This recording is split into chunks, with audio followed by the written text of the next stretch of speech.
What's going on, guys? Last NASCAR fan here, and welcome back to a brand new Dorm Diecast review.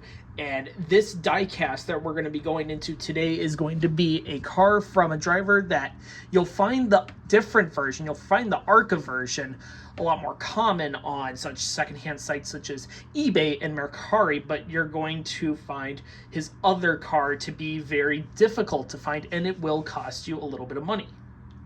And that car today we're going to be reviewing is the 2009 number 77 Peyton Sellers SFP Chevrolet Impala SS for Cardinal Motorsports.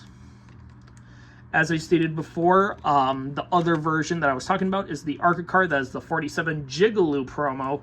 That car is very easy to find, so that won't cost you at least more than $6 at least. That car is just so over... that car was just so overproduced that it's crazy because all the proceeds went to Skill USA. But going back onto this was before Josh Berry really took off. This was the first occurrence of the short track champion being given a shot in actual stock cars, like not just late models but just actual stock cars, and that was Peyton Sellers. Peyton Sellers himself pretty much came out of the ARCA, or what is now the ARCA East Series, or what was Camping World East, and announced in 2009 that he would be pretty much forming a team with Ed Barrier, and I forgot the third person, but pretty much they would create Cardinal Motorsports with Peyton Sellers being a co-owner of the team, but as the driver for the team. And pretty much the team would compete in both ARCA and the Nationwide Series, driving both the 47 for ARCA and the 77 for Nationwide. And the Nationwide car wouldn't run until Texas, which was the team's debut, and which was not really the best run they would have for the season, as they would make all 9 of their races, which is very interesting to see nonetheless, seeing a team, such a small team with such early success. But the issue is pretty much they just couldn't find they just didn't have enough funding, and the team would unfortunately close by the end of 2009, early 2010 during the off season. So that was a really short-lived team merger, as I started scraping the car a little bit. But so as I stated before, this was a part-time entry done by Cardinal Motorsports. They ran 9 races, a bunch of scattered events, pretty much Texas, Bristol. They ran the last Milwaukee mile race. They ran Lucas Oil Raceway Park, or IRP.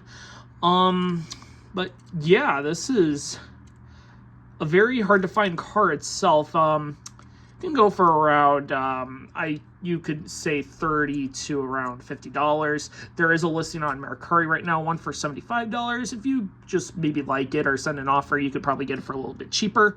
This car was sitting on eBay for a while, and it is signed, actually. I also verified the signature. It is Peyton Sellers' signature, so that's another autograph car added to the collection, which I'm pretty happy, actually, because you don't see, a lot of Peyton Sellers, especially the 77 cars. I stated before, the 47 ARCA car is way easier to find, but let's get into the paint scheme itself. So the car itself, orange and green, got a little bit of I want to say beige and brown, pretty much. SFP on the front hood, which is a part of the Giggaloo brand. And then go a little closer, got all your Nationwide contingencies. Even got the Coors Light pole, because this is a 14 and older car. So you're going to see a lot of more older sponsors on here. So this is pretty much an adult collectible for adults. Driver sponsors, Avail and Skills USA. That was part of the Giggaloo brand, which is pretty much, it was like lubricator and other stuff.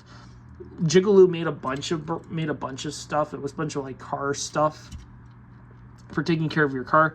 SFP is on the side, and then on the quarter panel we have Nudu. What the heck? I can't even read that. What? Let's zoom in, shall we? Nutrisphere something like that. So we have Nutrisphere. I'm going to probably zoom out for a little bit. Here we go. And then we have Skills USA on the deck lid, and then SFP.com on the pretty much the TV panel. But yeah, it's pretty much the review. Pretty much any CFS diecast made from 2009 or like nationwide cars from 2008 to around, or even 2007 when the Busch Series was around. Pretty much to 2007 to 2010, you had a bunch of very unique, obscure nationwide promos produced, and this is one of them that you would not want to miss on. But anyways, thank you so much for watching. Comment, like, subscribe, and notification bell for brand new videos. I will see you in the next diecast review whenever.